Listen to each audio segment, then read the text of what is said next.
Guys, intro time. Wait, which intro? The wisdom check. Oh, good. Wait, no. I thought we were keeping the old intro. What's wrong with the old one? People like that one. It was too long. Yeah. Too many fucking gifs. Yeah. Yeah, but can we keep the part where I yell, more? No. But it's the intro to end all intros. I got, like, what, 2 lines last time? Do you want more lines, Tim? Well, no, not really. In a world without answers. Yeah. Wait, you want to start with that? Here we go. Exactly like last time. Wait, okay, so we're doing it the exact same way? Let's start with the Smoky Bar. No, it's a new season. We have to have a new intro. More.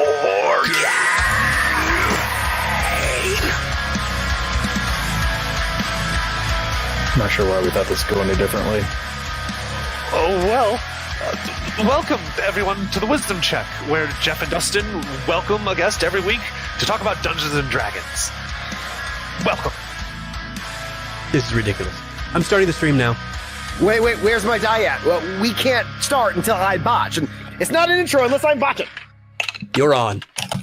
All right, and we should be on right there. So, with the banging of Dustin's keyboard right there, we will usher you into the Wisdom Check. I forgot I'm not pushed to talk anymore. I can't keep doing the promotions once we go live. That's terrible. My bad. All good. Give me a second. Hold on. It's all good.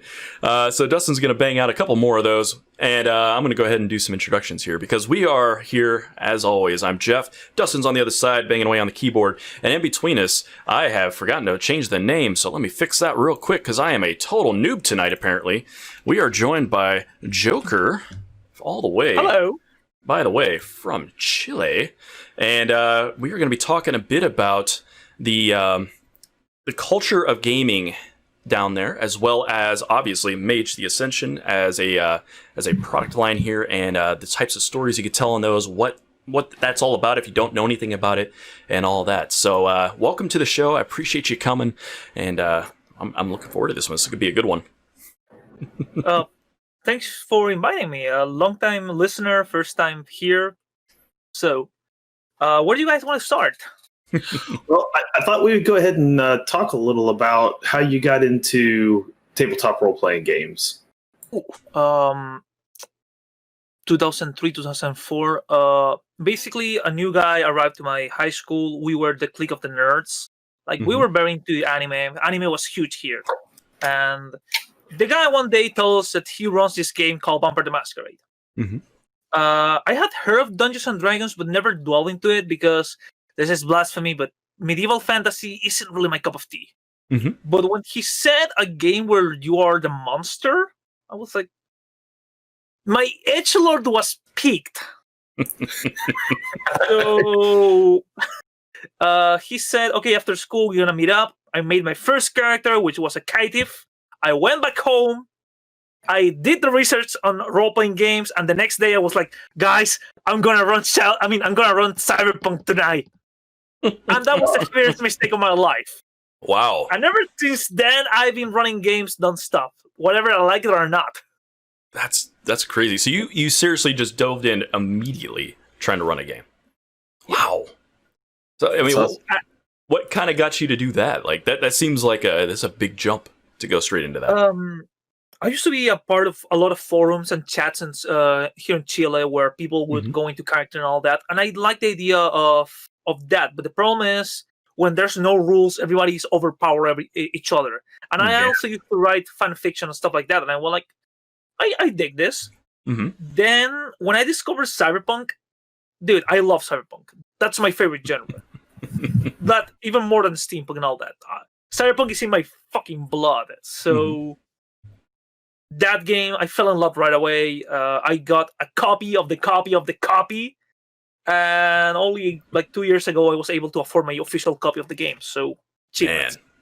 Yeah, because you were saying before the stream that it's the gaming books aren't necessarily easy to come by, or gaming groups in general are not easy to find there due to just various elements of I don't know. You were talking about politics a bit at the beginning of things, so maybe you can tell us a little bit about that. Okay, so bear in mind that without delving too much into politics, Mhm. my country had a socialist regime until there was a coup d'etat during 1973. Mhm. Ever since 1973 till 1990s, I mean, till the beginning of the 90s, there was a military coup in which, for example, concerts were pretty much illegal. Wow. Like big gatherings because they could be related to the Communist Party and whatnot. There were comic books were a thing, but they were under high scrutiny. Movies were heavily censored by the party, basically. So when the democracy came back in the early 90s, even if there was a role-playing scene, it was pretty much underground. Like most of the role-playing games that arrived came thanks to the help of, I think it was Quixote, one of the first GMs that we had, because the guy went to USA, he bought D&D, and he bought it to this country. And every copy for the first 5 years were copies of his copy. Man. Oh, wow. So when you're saying copies of copies, you're legit mean like from a Xerox machine somewhere in a library, like it got smuggled in and like copies of, and oh, you actually have, you're going to show us what you mean by copies of, oh, wow. Wow. So it is. That's intense because that is amazing. One of the themes of the World of Darkness is, corruption and power and hopelessness and bleakness and all that. Yeah. And here we have an example of that, just straight out, I mean, I assume then there are legal repercussions for dealing with subversive materials. You got caught with something like that. Yeah. Like what would happen if you got caught with something like that? During the 80s, by the way. I was born in the 90s. I only know the tales because of the GMs that told me. Usually, the cops will go like, what the fuck is this communist propaganda? And they would possibly arrest you for a day. If you came from a more right-wing family, they will destroy your books, obviously. Wow. The family would, or the police? The family. The police didn't. The family just turn it over? Yeah. They might believe that you were a Satanist. Like, dude, there's a very good documentary in Spanish, sadly enough, called Metal Gate. And back in the 80s, people used to believe that Iron Maiden was satanic. Like, Iron Maiden? Yeah. Iron Maiden, yes, the band. Yes. Yeah. And right now, dude, they made a fucking DVD here in Chile. They fucking live here, basically. Well, not basically. They have an apartment here. Oh, wow. Well, I was just telling somebody at work this the other day. Like, there was once upon a time that the Beatles were considered satanic. So, I mean, everything keeps going forward and forward. And if you look back far enough, suddenly those things don't seem so bad anymore. Yeah. you get the curtain pulled away from it a bit. Then, during the early 90s, gaming started to become more popular, but there was still a taboo. Like, I remember I went to a Christian school, and we couldn't play Magic the Gathering because it was satanic. Yeah. And they would warn our parents and all that. Then, during the early 2000s, when I joined the scene, it was funny because, yes, there were many role-playing games. There was a gaming store that still exists to this day called Guild Dreams, where I kind of grew up. Wow. But there were two major cliques. Those who played D&D, who were like 5 guys, and the other 20 or 30 guys who played Vampire the Masquerade. I was on the latter. Wow. So that's like the opposite of what you would see at a game store probably here in America, where the bulk of people, especially right now, coming in with 5e, you got 5 tables of 5e going on, and one table of they're playing some other TTRPG that the rest of them haven't heard of. Look, I can count you with my hand how many GMs did we have and what each guy run. So, Kill run Hunter the Reckoning, a mage. Uncle Baldy run a mage and Technocracy. Jivus run mage. Logan used to run Werewolf the Apocalypse. Kyrian werewolf. We have like about 10 GMs who went always to the store, and they always had pretty much the same players. Sometimes the GM of another table would go, "Hey, my player's having a ride. Okay, get your character sheet. Sit down."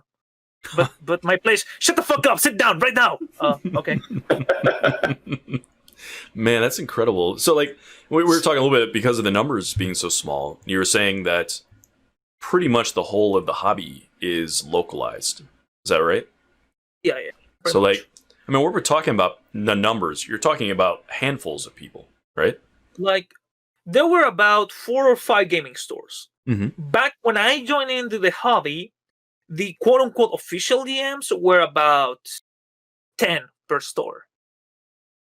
So maybe official- 50 across the whole country?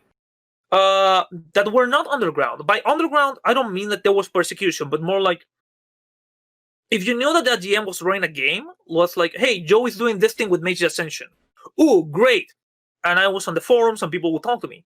There were other people who would be more shy, who didn't go to events, but they will still ask for advice on smaller scale games. Because usually when a player came to the city, he will talk to us, we will discuss the games, we will discuss philosophy of the game, we would run the game to him, and then he would go back saying, hey, dude, this guy did this with the game. So localization was pretty big back in the day. Then we had the Dragons Council, which was the largest role-playing event we had in Santiago.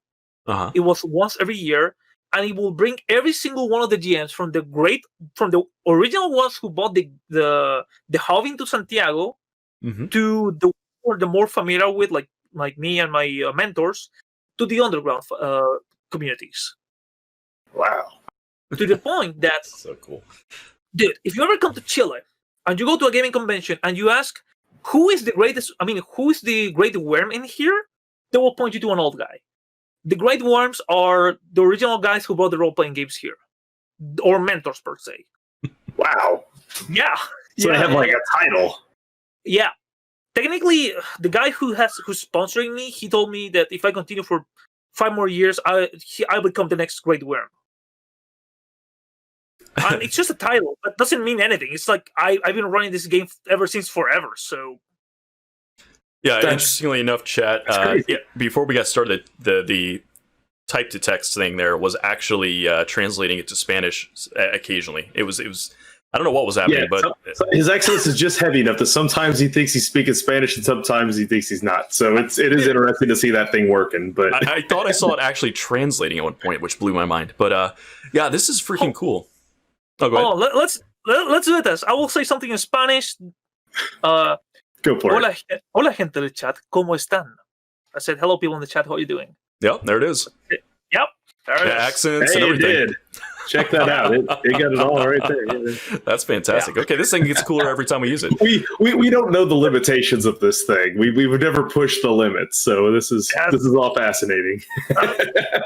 I do gotta say though, this whole this community aspect of it is really fascinating because I imagine that's what it was like back in the day when the game was first being developed up, because it was all around, as we've heard from other people, it was all about those hobby stores and the discussions they were having about what they wanted in a game and what their gaming group was trying to do and all that kind of stuff. And we kind of had that to some degree within our own game circles, like in the live action community. We had a lot of those kind of conversations. And at conventions, we had some of that as well. Do you have a LARP community? It's pretty close. It's more like a person, like little cliques. But here's the funny part. So when gaming became popular back in the 90s, in the early 2000s, we had one printer called La Factoría Ideas, the Ideas Factory. And they would translate the books for us, sometimes not very well. But the thing was, in Spain at the same time, where they would do the translations, there was a very popular comic book called Fan Hunter. It's about a group of fans who live in a dictatorship led by the Pope that has forbidden everything that's video games, gaming, role-playing, and whatnot, and the nerds became their assistants. Okay. Now, here's the thing. Once they translated Vampire the Masquerade, they talked to the creator of Fan Hunter, and they gave us a gift. Oh, man. Vampire, the official Vampire the Masquerade parody, where you are a vampire who must protect your comic books from the Fanquisition. That's amazing. It is. Oh man, that's great. It went full circle. Now I'm seeing that we had a lot of people in the chat that maybe haven't been here with us before, so I do want to point out that there is an option for you guys if you go down to those channel points that are kind of accumulating. There's an option to ask a wisdom check question. And if you type a question in there, so long as it's not offensive or something just really just out there, we'll ask it and talk about it a little bit here. So if you have something you want us to ask that we aren't asking, speak up. And we are paying attention to chat, so you're there. We have our eyes on the chat. We're here. So 2 things. hello, Versari. She's one of my players, and Akatsuki, you technocratic bastard! What are you doing here, man? You always stalk me. Sorry. Sorry. Well, I'm glad you're bringing some fans, and sounds like some rivals. So that's good. That's good stuff. I am Raining Sun. That's me. The shirt. It's the symbols of every tradition in Mage Ascension. Hold on. Yeah, that's. I recognize that Mage Ascension shirt when you first came live there with us. So I was like, oh, he's got his Mage shirt on. He's got all this. He's got all of his battle gear on there. Yeah, he's ready to go. My Rings of Magic, the one from Constantine, basically, and the Star of Chaos. Man. Oh, man. Got a little bit of everything. Yeah, and so behind I have the Miskatonic one, but yeah. Yeah, that's very topical apparently right about now, right? So it's this is just really fascinating because we were talking a little bit before, Dustin and I come from a small town in kind of rural America. So like for us, we were always lagging behind a couple decades of culture. And it sounds like, with the hobby kind of coming down slowly and kind of meeting you guys there, that we were sort of in a similar road where like it was more conservative in general, I think, around us. And so anything nerdy, anything, comic books, anything like that was clearly, satanic, obviously. We lived in an area where you didn't have to worry about your books getting taken away because you just couldn't find them to purchase them to begin with. Like it was so rare to like, even at somewhere like a Walden Books, like there'd be like one tiny section that might have like a player's handbook somewhere in it. Like that was like about all there was. Look, like if you ever come to Chile, there's one gaming store that I recommend called Guild Dreams. It's been standing ever since forever, and the owner of the shop is amazing. That's the store where I got all my collection. And back in the day, the biggest problem that we had was the books were $30, which was a lot. Now they're about $60. Yeah. Oh, yeah. Man. Yeah, but it's like, dude, look at the collection. It's worth it. I was gonna say you've got quite a collection over there. Like, what are we looking at over here? Is it all? It's hard to tell what all he has there behind him. Hold on. Oh, we're going on a tour. So we haven't done one of these in a while. We haven't had this. Yeah, that's nothing but books. Oh I recognize a vampire book there where I see it. It's definitely a vampire book or two. I have some Changeling, my Tarot decks, some more comic books. Sorry for the mess. I have the things I was studying for. It's hard to see, but I have a mess over my bed. That's nothing but books. And sadly enough, I'm a collector, so I have books which made me go, "Oh yeah, I have Kuei-jin. I'm sorry." I have Chaos Factor. Sorry. Yeah, I forgot about Kuei-jin. Oh man. So yeah, it's pretty fascinating, kind of looking at this because. I don't know. I feel like people are drawn to what they can't get access to very easily, right? So, like, I think that the idea of this whole like underground component has probably driven people a little bit more towards the World of Darkness games in general. I mean, maybe that's why there was a heavier bent towards that. Because for anyone who's in our chat that doesn't know the World of Darkness, it's very grim dark. It's very heavily about corruption and about anti-heroes and falls from grace and that kind of stuff. And it's not about heroics and that sort of thing. It can be, but those are like something that happened on the side of things. It's exceptional. It's rare. It's weird. It's a story game that came directly out of that era of the 90s where anti-heroes were all the rage at the time. It's a world where every day every shadow becomes darker. A world where there's more missing children posters and nobody gives a fuck. A world where it's always raining and over every building the antennas look like crosses. Where people are more glued to their cell phones and they care more about their likes and dislikes than how the world is burning around. Yeah. And you are one of the few who say, I had enough. That's the world, I guess. Yeah, the original Crow movie I always felt was like probably the best at like just encapsulating the look and the feel of World of Darkness. Yes. So if you've seen that movie and you haven't played World of Darkness, that's kind of what you're looking at. Yeah. Now the problem that we had with World of Darkness here, it's kind of funny. We had a lot of GMs who Bumper the Masquerade, but because anime was a thing, we had two types of GM: those who run Bumper the Masquerade, the political game, and Bumper the Masquerade. Yep. Yeah, we experienced some of that in our early gaming because we came from Dungeons and Dragons into Vampire the Masquerade and Werewolf the Apocalypse, not understanding the tonal difference between those systems. And our first early games was a lot like playing D&D with a lot of new rule sets and new powers. And like then we kind of toned it down. We figured it out. And I think Larp was a big influence on us for figuring it out over time. But early on, some of our games were very much in that line. Let me guess. Trench coat dual wielding vampires? Of course. Oh, yes. Oh, of course. Yeah. Yes. With katanas, because it was the 90s. They had katanas. Yeah. Katanas and shades in nighttime because of Blade. Blade, yes.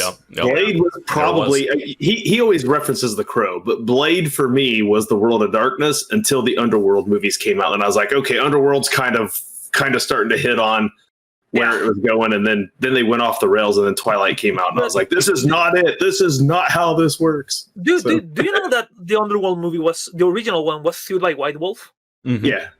Like I said, that's why that one always comes to me is like the one that's the most World of Darkness, especially if you're a vampire and a werewolf player. Then those are the ones that come to mind first. But we have a question in the chat here. Did we get a redeemed one? It's not redeemed, but this one may be useful for people who don't know. So the World of Darkness is not D&D. It's its own system. No. It's produced by White Wolf Gaming, and it's an entire engine. So it's a the World of Darkness as kind of a concept is kind of like the world and the setting, and then you have individual games that were tied together. So they were all within the same universe, and they all played within these rule systems with their own unique bent on each of those. So it was like a bolt-on kind of thing. It's basically pretty cool. If you like the World of Darkness, like take the normal world as you see it and make it a little bit darker. So if you play Vampire the Masquerade, you might also read the Werewolf the Apocalypse and get the greater scope. And the more books you read, you'll start to understand how fucked up the universe is. Sorry, and I gotta admit, the lore of the World of Darkness is pretty fascinating. Oh, it's super fascinating. So the World of Darkness is because Air Laser's trying to figure out if Chris Estrade's in the World of Darkness, and it's not. That's still a D&D world. That's Barovia. But the World of Darkness is modern. I think that's the thing that really separates it is the World of Darkness is modern, and then all these different supernatural factions live in the shadows of the World of Darkness. So you get werewolf, and you get vampire, and you get mage, which is we're going to go more heavily into tonight once we get there. But it's very much kind of in line if you play it correctly, your Monster of the Week game is not that far off from World of Darkness. It really has that kind of tonal feel to it where you're dealing with these other forces that are there lurking in the shadows, and you just never knew that's what they were until you stumble across it. It's like, well, what do you do about them? And sometimes that monster's you. It's very commonly. The beauty of the World of Darkness, to me, it's the fact that you're a monster. Air Laser, is it complex or a simple system? If you ask me, it's simple. It's simple. To me, it's simpler. Let me attribute plus skill. So you have, let's say, dexterity 3, firearms 3. Each one of those points is a D6. I mean, a D10. So I rolled 6 D10s. I need to get 6 or higher. Whatever I get that's 6 or above, that's a success. If I get 10s, that's a critical. If I get 1s, that eat my biggest die. That's about it. Right. Yeah. And it's what I consider, and we've talked about Vampire. We had Malice on the show earlier this year, and we talked a lot about Vampire. We talked Werewolf with Jonesy just maybe a month ago. So if you were here for any of those conversations, these are the same systems that's used really throughout all the World of Darkness games. And they all run on that same D10 type system. So for me, I think they're very narrative in the way that they're put together. Everything about the World of Darkness is all about the story. It's all about the character development, or in some cases, the character development, like the undevelopment of your characters. As you just fall apart and just spiral down to oblivion. But that's the story you tell, is about that downward spiral. And maybe Vampire is the best system for that part of it. But these other games like Werewolf and Mage, they very much have elements that tie into that downward spiral as well. Yeah, they do. And each game, depending on what are you looking for, can be different. Like Vampire, the biggest problem, the biggest turnoff I find for new players is that the lore is way too heavy and that it's way too political. Vampire the Masquerade, if you want to run it properly, should be like Game of Thrones. Political alliances, stabbing somebody in the back and whatnot. Werewolf the Apocalypse, if you have played Warhammer 40k, that's the closest thing you can get. Mage, on the other hand... All right, boy, here we go. Mage, to me, was the Matrix. Yeah, the Matrix was Mage. Like, if anybody's like, what does a game of Mage look like? It's the Matrix. That's what it always boiled down to me for. For a laser, basically, I'm gonna try to summarize my Vampire very simply. At the beginning of time, there was two children, Cain and Abel. Cain killed his brother. God curses Cain. He now must walk through the earth, consuming blood for his sin. During his travels, he meets Lilith, Adam's first wife. Lilith teaches him how to use his powers. He creates a city of vampires, and he forbids them to create new vampires. Then he disappears. The new vampires start creating their own progeny, and then they are disappearing. Now, vampires are divided in two political factions. The Camarilla, who believes that Cain doesn't exist, but we should control the humans from the shadows because they're cattle. And if they know about us, they're going to exterminate us again. And the Sabbath, which says, we're fucking vampires, humans should be afraid of us. But the whole shtick of the game is that there's a prophecy that Cain is coming back. What is known as Gehenna, the final night, the end of nights. The night in which Cain will rise up and destroy everything. Where will you stand when Gehenna comes? Right. And then spinning off of that, you have Wraith, which takes then Abel. Well, it was, at least it kind of heavily leaned towards it being Abel as the first Wraith. And then he builds an entire necropolis, essentially. And then all the Wraiths kind of spawn out from there. And then you have the werewolves and the mages are kind of, as far as the lore goes, they're stuck in there almost. Werewolf kind of defies all of it. It comes in from left field. It's like, hey, all that crap is sort of true and not true at the same time. Like, that was the biggest problem in the World of Darkness. And I run Wraith, and Great is a beautiful game, but I think that game, if you ever want to do a stream on mental health and gaming, I'm down for Wraith because Wraith is dense. Yeah, it's really good. It's very emotional. Oh yeah. There's a lot to it. It's very like Wraith is the one I think is the most insulated from the other games, just by its nature, because you are elsewhere. You're somewhere else. You're dead. You're dealing with other dead people and the echoes of life, but not actually the world. Whereas all the other ones, even when they touch on spiritual matters and places, they're all still connected directly to the here and now. Yeah, and whatever vibe. Now with the old World of Darkness stuff, what we're talking about is each system in each game, they had a tendency to write their books from the perspective of the people that they're talking about. So like in Vampires books, you were hearing from the vampire's perspective what was going on. And in particular, individual vampires who had their own ambitions and biases and all that kind of stuff. And the same thing happened with like the werewolf books. They would talk about the vampires and their thought process, and it was oftentimes completely contradictory. And there were things that were connective tissues between them that you could find. That there were common themes. There were, this is that, but it's renamed this for this person or whatever. And so if you've got the whole spread of books, you can start to figure out what was actually happening and what was going on. And there's a lot.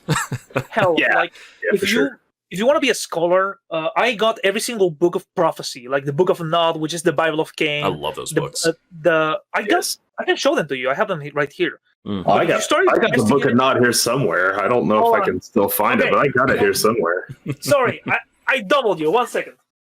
Hey, we lost him. Here comes a stack of books. One of the really interesting things, though, with World of Darkness is that, and while maybe sometimes problematic, was that they did so much good work on the lore that then when they put mechanical systems, sometimes the systems didn't play real well together. Yeah. Sorry, I dropped that was maybe, if there was a downfall of the World of Darkness, it was that sometimes the systems didn't play that well together. It was hard to put like a mage and a wraith and a werewolf in the same game because the way that the spirit gifts would work for werewolf and the way that the spheres worked for mage, Oh, they no, would that's kind of do the same thing, but like at the same time, like they didn't. The rules didn't really work together that well all the time, even though they were all technically in the same world. By the way, Dustin, There it is. Yeah, the old love Book of that Nod. book. Apocrypha, Yeah, that was a good Black one too. Labyrinth, Oh, Nice. man, I forgot about Days that of one. Fire, Days of Mhm. Fire, Oh, I forgot about Demon that book. one. Yeah, I yeah. remember the last one. Sickly Fragments for Dark Ages. Oh yeah, Shit. yeah. Don't you fucking drop again. Yep, the Revelations of the Dark Mother, the Lilith book. Revelations That of was the really Dark good. Mother, yep. And The Fragile Path for Mage's Ascension.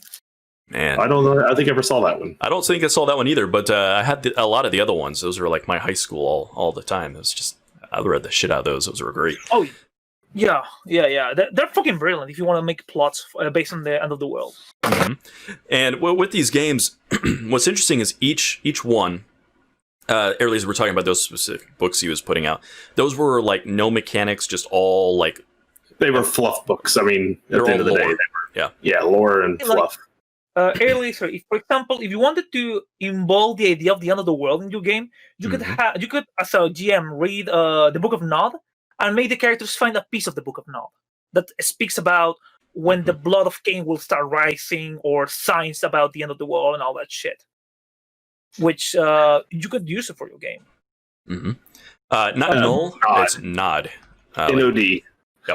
And all sorry, What they effectively are is they were books that were put out that told you essentially what was in books that existed in the world itself. So like there were characters in the lore who were trying to find pieces of the Book of Nod, but for a long time you just had to guess what was in the Book of Nod. Well, then they finally got around to being like, we're going to create the Book of Nod and let you know what's actually in the book in case you want to use it in your game. And so then they put out these supplement books, which are the ones he just flashed up there for each of the different game systems, that basically are the actual lore books that the characters would be walking around with in a game if they needed it. yeah, like Which is if awesome. you know you Call of Cthulhu, it's the equivalent of having the Necronomicon with you.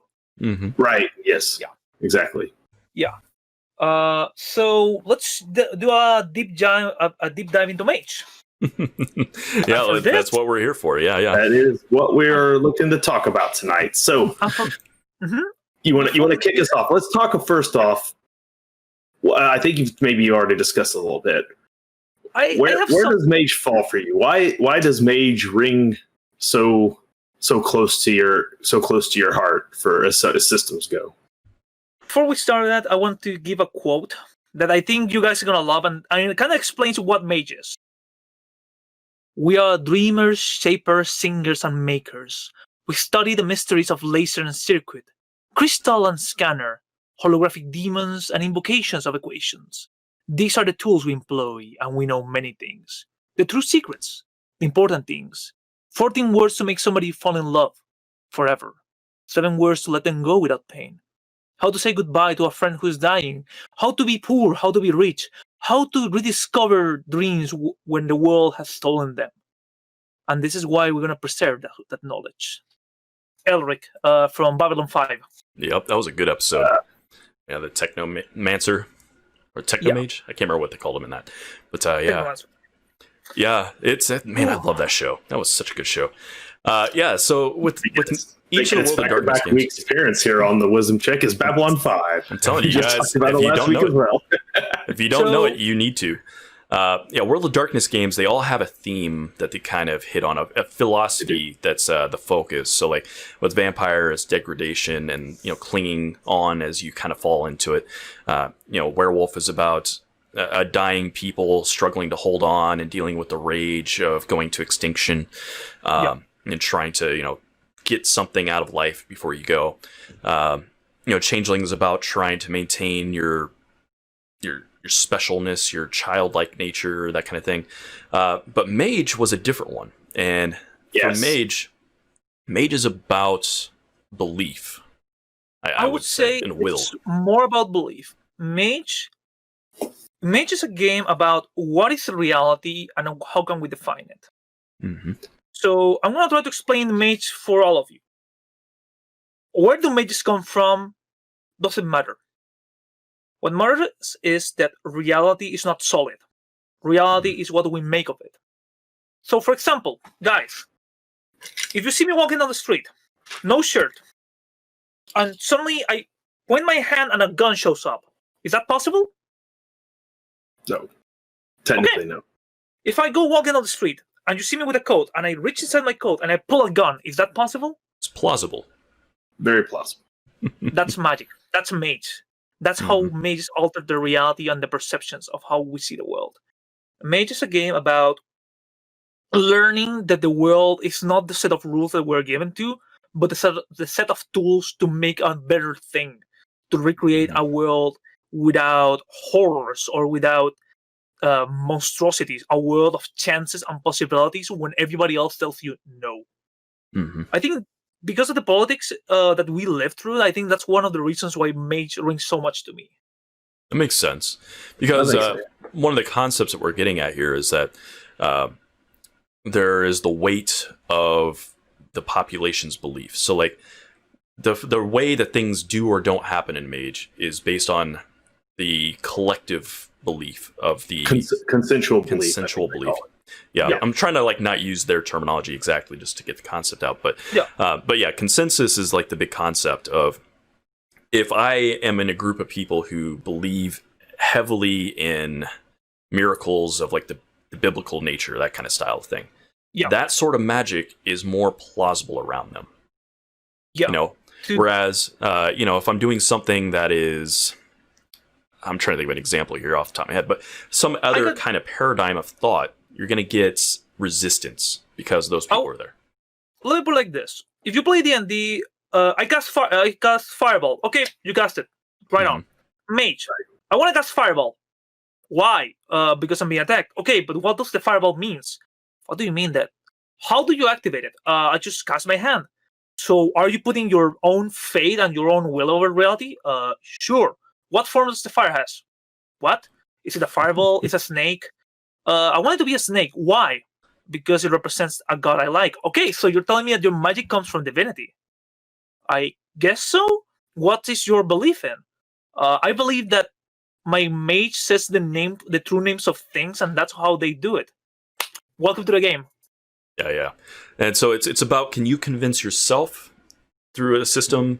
Can you convince the people around you? So like, you know, like in the United States, you got like the in the deep South and like Louisiana, there's the idea of voodoo, you know, like, you know, and there were these things that happened, psychological studies where they were talking about like the placebo effect, and there's a nocebo effect. And in this one case, they convinced this guy thought he was cursed. You know, he had you know, a hex on him, and he was physiologically dying, and medicine wasn't helping. Nothing was going well, and then he had somebody come and exorcise this individual. And the person's belief in this concept, suddenly he was cured. Yep. So Mage kind of operates on those sorts of wavelengths. I've always considered Mage to be, I think what we haven't talked about with Mage, and maybe with a part that viewers who aren't unfamiliar with Mage, is what happens is this thing called paradox. Okay. And we got to get to the concept of paradox, because this sounds like just flavor at this point. How do you flavor your magic? Well, okay, we can all flavor art. We do that in 5e D&D. How do you flavor your magic? Well, it's because I got a demon who talks to me in my dreams, and now I cast Eldritch Blast. Like, we all understand that concept. But what happens when you do it is that even if you're successful, paradox can set in. Let me explain paradox very simply. If you jump from a building waving your arms, what will happen? Yep, you fall and go split. Yeah. You can ask 100 million people and they will say the same. But when a mage jumps from a building, waving his arms and flying, that's impossible. That breaks every single logic, every single rule, every single construct that we have created. And when that happens, reality hits you back. It tells you, no, bad mage. That is paradox. Paradox is the impossibility slapping you in the face. And that's why mages in this game have to be subtle, have to be cocky, but have to be wise. That's why you have to reach into your pocket to manifest that gun. Because otherwise, paradox will slap you in the face. For example, I cannot create a fireball. But what happens if I take this spray can and a lighter? Is it possible for the fire to reach further? Yeah, maybe because of the pressure, but it's possible. It's completely possible.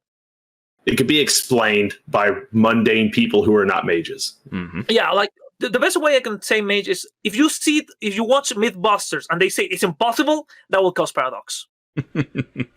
That's a funny analogy for you. You're right. Yeah. I mean, there has to be some sort of explanation for what people witness. And this, again, breaks a little differently than what you see with like Delirium and Werewolf, where when they see a Garou, suddenly the normal human mind breaks and goes into this weird, it happens to the human.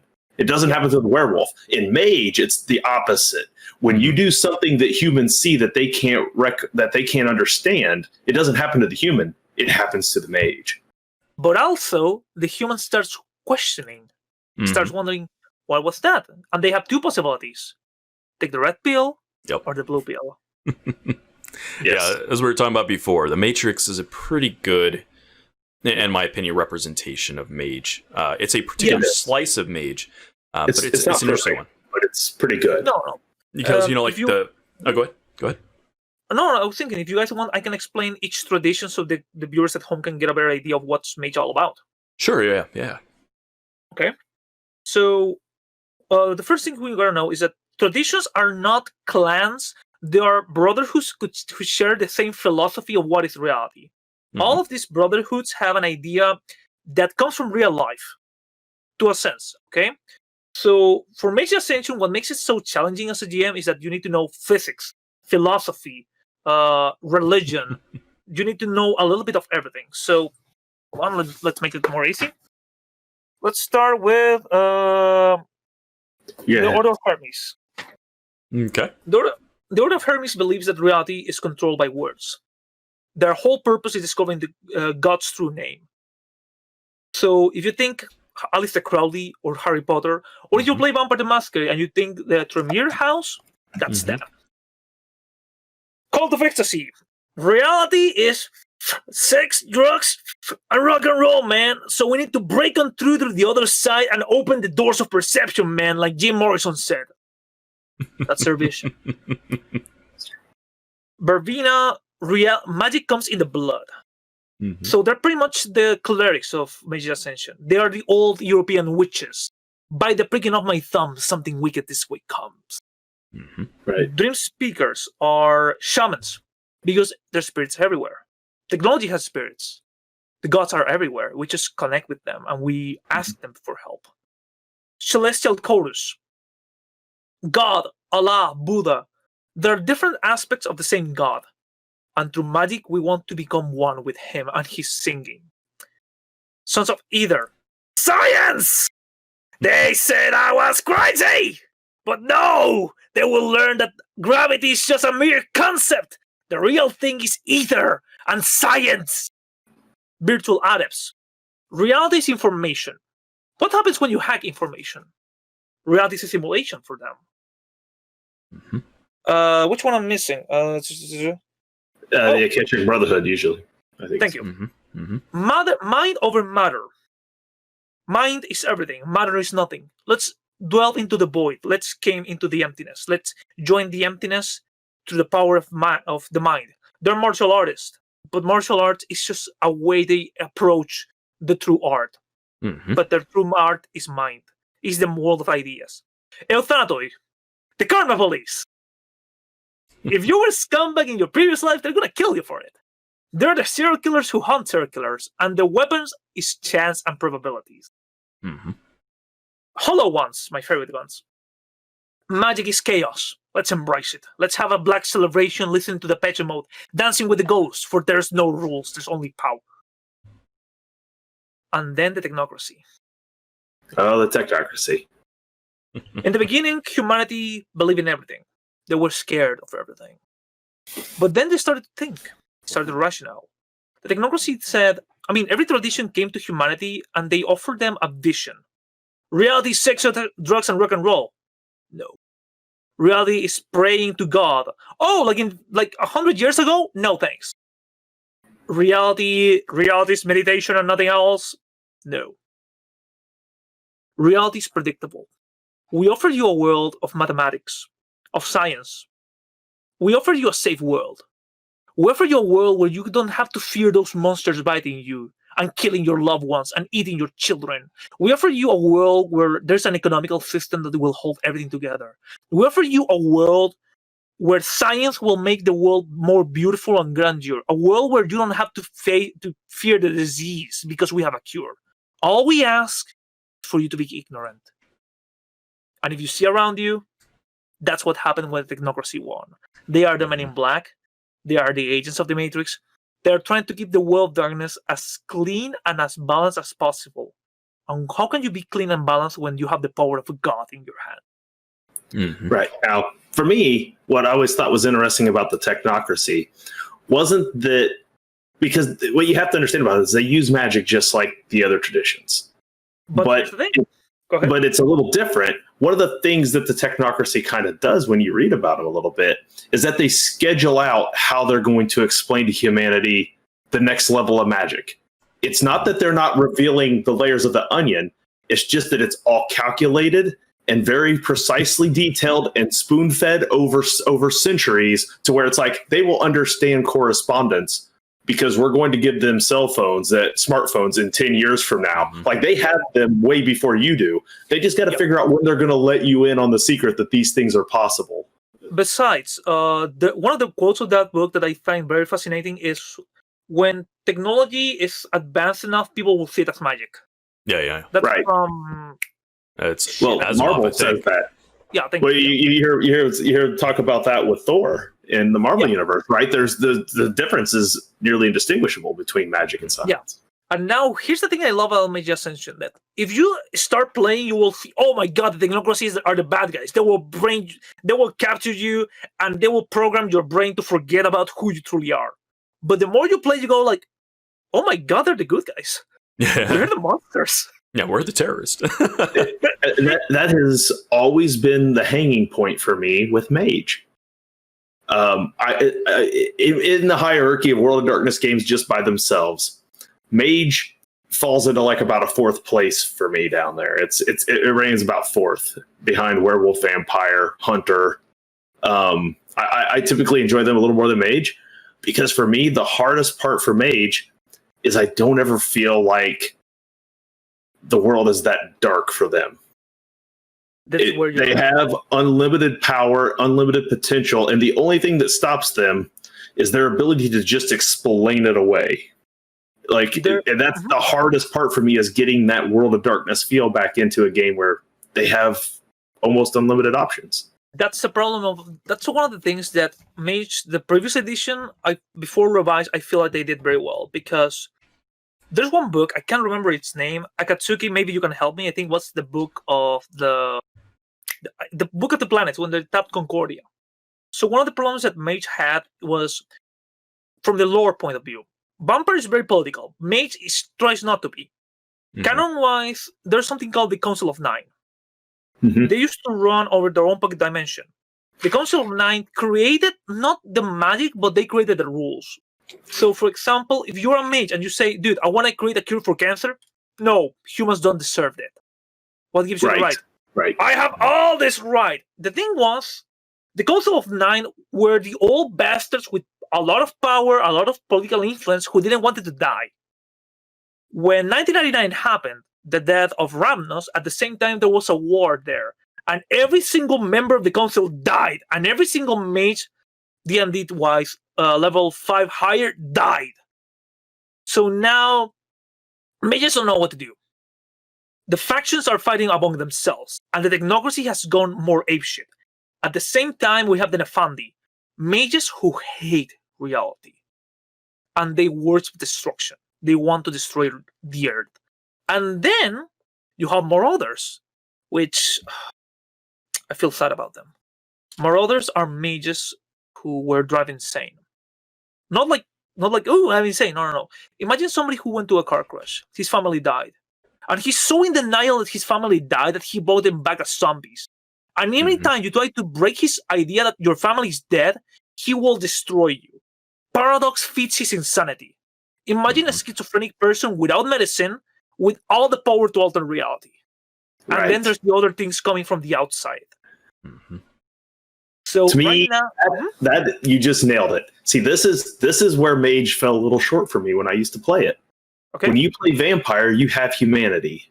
And it's the scale that as you take certain kind of actions, you lose that humanity and you dwindle down to where you don't have any humanity left. Yeah. When you play werewolf, you had these mechanics built into where your rage would work against you and send you into fits of delirium, where you would just go frenzy and just kill everything in sight and then have to figure out what to do with it. Yep. I felt like Mage needed more of a mind-bending insanity type thing, where as you gain power, your insanity would increase. Now, technically, you could roleplay, but you had to No, it has to. It's in there. It's in there. It's in there. No, not just paradox. The resonance. Right. Okay, Resonance. Yeah. Well, resonance, yes. Yeah. So yeah, the more death mage you become, the more close to becoming circular you are. And the other thing that mage has is that your arete, which also dictates your power level, it also dictates how human you are.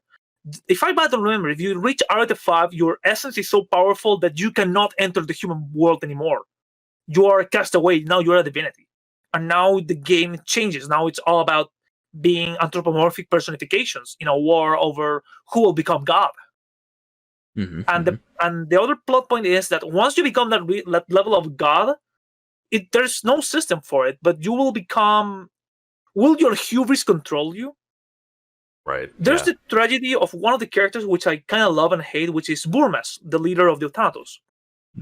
He owns the power of death, but he's terrified of it. His entire arc is destroying death itself, and he has a cult trying to destroy the concept of death, while his rival, Xenex, believes, no. We worship death because death is our friend. I will die. I have to accept death, dude. You will die too. We cannot let our hubris turns into that kind of monsters. You're using the bones of your sister to channel death. What the fuck's wrong with you? I will not die. I will make a beautiful world where there's no death. So, to me, the conflict of mage becomes, what will you do with all that power and how that starts corroding your mind? Right. It's basically becoming Dr. Manhattan to a degree. Yeah, there's a big component of that. And I think some of it, too, is that, there's the power corrupts kind of element that you're describing here and how it changes your mindset. But there's also a kind of the fact that you're forcing your will onto those around you. So it's not just that I am doing a fireball. I am forcing a crack in everyone's mind around me that allows this fireball to exist. I am forcing it to become part of my world. That's a level of altruism that most players are not going to delve into. Well, there No, it is. but, no, trust me, it happens, but they don't realize it. That's the beauty of Mage. Because at level 1 of Arete, people say you're useless. Like, you can only sense stuff. Dude, you're powerful as fuck. But the more they start playing Mage, the more they start realizing how addicted to magic they become and how reliant they become. Yes. So, for example, in one of my games, one of the players, he had Arete 3, I believe. His daughter was run over by a car. And the entire party was like, dude, let it go. And he tried to focus himself in making a ritual to bring her back to life. Because fuck the rules, it's my daughter. I have to save her no matter what. Right. But dude, you will become a marauder. No! I am a mage. I will never go down that way. I have the right and the power of God. Who will you be to stop me? It's my daughter. You don't understand. You never had children. Right. You have to take him down, dude. He's dangerous for everyone. But And he's if you're- justified. And if you're in the right tradition, you get the movie Pet Cemetery from that plotline. Indeed, burial ground, something, boom, you toss it in. All of a sudden, it's like, hey, that's how you explain it away. Like, And for example, Paradox doesn't have to hit you directly at you. The Paradox can manifest the little girl being a zombie, a la Pet Cemetery. yeah. Yeah, That's there's the lots thing of about interesting outcomes that could come from that. Yeah. And I think it's something we talked about when we were doing LARPing, is that, people focus a lot about the powers and what they can do. Because I think a lot of players, they have the power fantasy, it's like a superhero kind of thing. And Mage, I think there's a tendency for people to go, oh, what am I? I'm a bunch of powers. Cool. But they don't really think about what those powers mean, in the day and day. So, like, if you have mind effects, it's obvious in Vampire, whenever you're dominating somebody, that there's a real problem there. That's a real, like, ethical, terrible thing to do. And, if you start to think about augmentations and stuff, it's very dehumanizing, in all their applications. Being somebody who can throw around and bend space and teleport and bring things together and change matter and all this stuff, you stop thinking like a person very quickly. Hell, that's one of the reasons why I find technocracy so appealing and so terrifying. Because I am a mage, I have all the power in the world. They will take you to a small room, and a man with a white suit will arrive. I'm a mage, you cannot stop me here. Why do you think so? Because I have power. Tell me about your family. What? Tell me about your family. Who are you? My name is Lightning Thunder. No. That's the name you gave yourself. What's your real name? I am Dr. Connor. Let's talk. I'm a man in white. I'm here to help you. You are not a mage. You are suffering a delusion. The whole idea of neurolinguistic programming, the whole idea of how, for example, if you read the Book of the Syndicate, how entire pop culture is created to satisfy the needs of the technocracy. And that's something that's so terrifying, so visceral, and so real that I love it.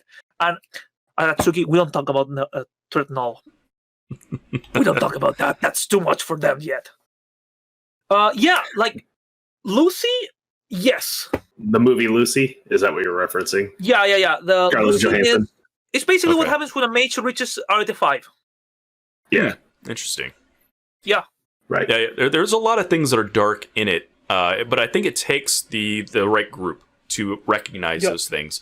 Because, if you got a person who's just like, I got cool powers, I do cool stuff, and doesn't reflect on it at all, they're never going to see it. But if you got the right group that's actually willing to explore that kind of stuff, the game gets pretty dark pretty fast, I think. Yeah. It can. I think my problem with when you talk about how the powers worked, like that was one of my biggest problems with Mage 2. Same. Because there was spheres, and it was like, cool, what does my sphere do? Well, you can see the first dot in each sphere is like, well, you can see those powers around you. It's like, all right, I got detect magic, got it, cool. So I'm detecting all the cool magics. What do I do with the next dot in this thing? Well, now you can touch it. What does that let me do? Well, I don't know. You got to kind of figure that part out. Okay, Dustin, you say you don't know how your magic works. Do you have the spheres and you're trying to realize that? Are you asking me how you do that? Well, there's a book for you. How do you do that? How you do that? Exactly. That is probably the book I needed to wrap my head around Mage just a little bit more. But it was literally a game where it's like, so what you had to do in Mage is you had to then create rotes.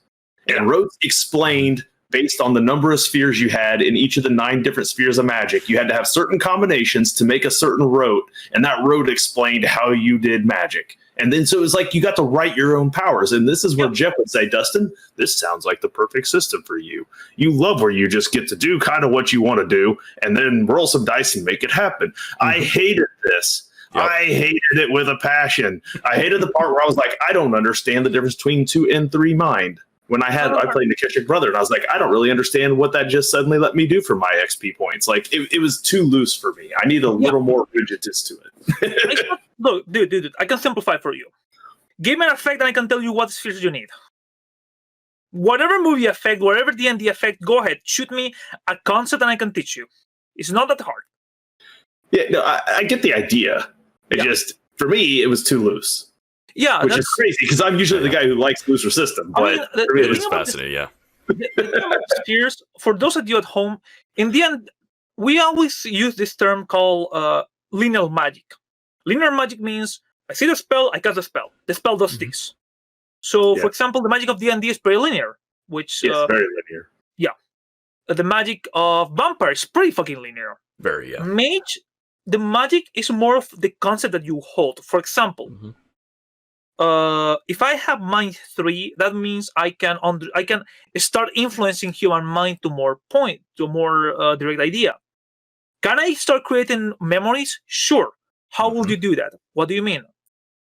Depending on your paradigm, depending on what's your personal belief, how will you do it? Will you give that person drugs and start talking to them to start manipulating his memories? Yes. Okay, so that's an effect of mind 3. Do you want to give it a name? Let's call it high 5. Okay, you write it down. I want to cast High Five. Okay, roll ROT. Since your character has a studied effect, it's easier. So difficulty, let's say from 8 to 7. Are you spending any quintessence? No, I don't want his head to explode like a balloon. Perfect. And then you go. You smoke some weed. You start talking to him, moving your hands, and boom. Depending on how many successes, you erase part of his memories. Mhm. I wanna punch somebody yesterday. Okay, that's forces and time. And let's see. How old are you? 35. That's how much paradox you get. Because that's fucking impossible. Right. Yeah. Yeah, it's so one of the things we've talked about in the past on this show is a lot about like the design of a game, the nature of the give and take between storyteller and player. And if you guys have watched me on this show, I am typically in one camp and Dustin's in another, where I am of the mindset that I find open-ended systems frustrating because I don't know what I can do, and I don't like having to negotiate the result. I like for me personally, I prefer the idea of like, I know I can do this in this situation. I have like 30 tools, but I'm going to select the one that I'm going to apply. Whereas I think some of the older school game systems, like the old D&D, where it was more of like, what can I convince my DM to let me do? Or Mage in this case, it's like I have a concept, it's very loose, an idea. There is a system that we can funnel it through to get where we're going, but it always requires that negotiation step, and that's where it loses me. I love the lore, I love the setting. I think, like we were talking about before, I think the narrative of it, like stories written in this, fucking brilliant. Like from a concept of like, I'm really deeply into philosophy and like spirituality stuff and religions and magic, like all that kind of stuff. Like I think that's really fascinating. Like of all the systems, like if there was one to be in the World of Darkness, if I had to pick one, I would definitely be in Mage. That would be where I would live. But when it came to the table, I just didn't like it. Dude, that's totally fair. Like, one of the biggest arguments I ever had about Mage Ascension was discussing real magic versus the one of the game, and how can you use ideas, like how traditions use real concept of magic and translating into game. Yeah. So, for example, if in my games you want to do a spell against somebody and you have a piece of their hair, that's a lower difficulty. Mm-hmm. If you were to manipulate somebody's will, because that's a knowledge Crowley's book, that will be a taboo, so you could do it, but your character mind will start getting deteriorated. If you were to, for example, for Mage Ascension, I have many players who ask me to borrow them this, which is the Magician's Companion. It's a real book. So, for example, you want to know how using, for example, how when Doctor Strange does this, what does it mean, based on the symbolism of the hands. And then, for example, you know that one finger represents fire, the other one represents earth. So if you want to alter matter, my character does this. Okay. So you start adding them your own personal touches to how not only the game feels, but the philosophy. The problem is, Mage demands for the GM to live a lot of stuff in the real life. Sure does. Yeah, it does. Yeah. So you better be a master of every philosophy, every religion, every school of thought, Well, So and the truth is, you have to understand the ones that your players are dealing with, because you got to understand their paradigms. You don't have to understand them all the time, but you do have to understand the ones that you're dealing with for that game, for sure.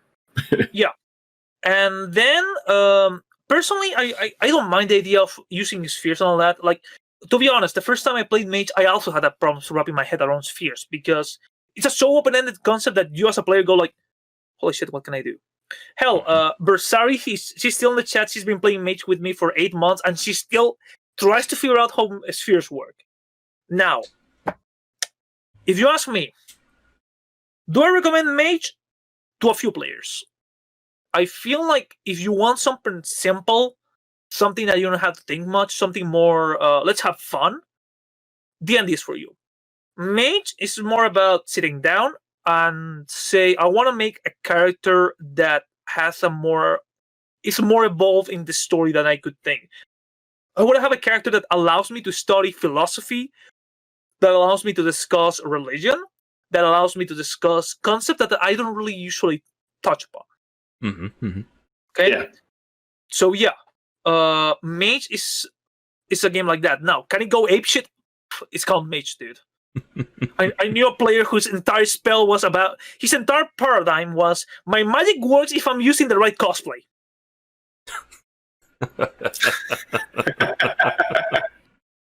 Oh man. Yeah. Air Laser has redeemed a question here. So, would Mage be a good place for a Harry Potter campaign? We were discussing last week what system would work for the world. Okay. Maybe. I mean, I guess you could maybe reskin an Order of Hermes. You could, but I there's other systems I would pick for Harry Potter before I would pick Mage. You know what? There's one that we usually discuss in the World of Darkness forums, and that is Changeling. Yeah. I could see that. Yeah. It does have more of that vibe. Air Laser. Very simple. Mage Ascension is, if your GM is fucking insane, Doctor Strange. The movie. If your GM wants something more grounded in reality of how Mage feels like, the comic book Hellblazer, where magic is usually invisible, where usually the stories of mages, like in low tiers, involve, for example, people who you owe money to. Kidnappers, prostitution, more of the down and dirty, and how you being a god among humans can alter things, and the repercussions of that. Changeling, I would say, is closer to Harry Potter because it's more fantastic and more whimsical. But that doesn't mean it's necessarily less dark. Right. Yeah, there is some serious darkness in it. I could see a way to do Changeling with it. There are other systems outside the World of Darkness I would pick for Harry Potter before I would go to any World of Darkness game for Harry Potter. And it doesn't mean because you're playing 5e that you can't get dark. I mean, Barovia exists. The Curse of Strahd's a thing. You can get dark with 5e. It's just harder. The system doesn't help you as much. But those other systems help. The way that the magic is used in Harry Potter makes more sense with those. Yeah, because than it does, in my opinion, with World of Darkness. Besides, Harry Potter, like if we're talking from a narrative point of view, has a little bit more of romance that in Changeling your characters know their characters. Not in the sense of breaking the fourth wall, but more like they're trying to tell a story, and they use the crux and the tropes and the archetypes of a story. If you have read the Discworld and you're familiar with the narrative of causality, that's how the universe operates. Yeah. While in Mage, if I had to compare it to a movie, I would say it's closer to David Fincher's Seven.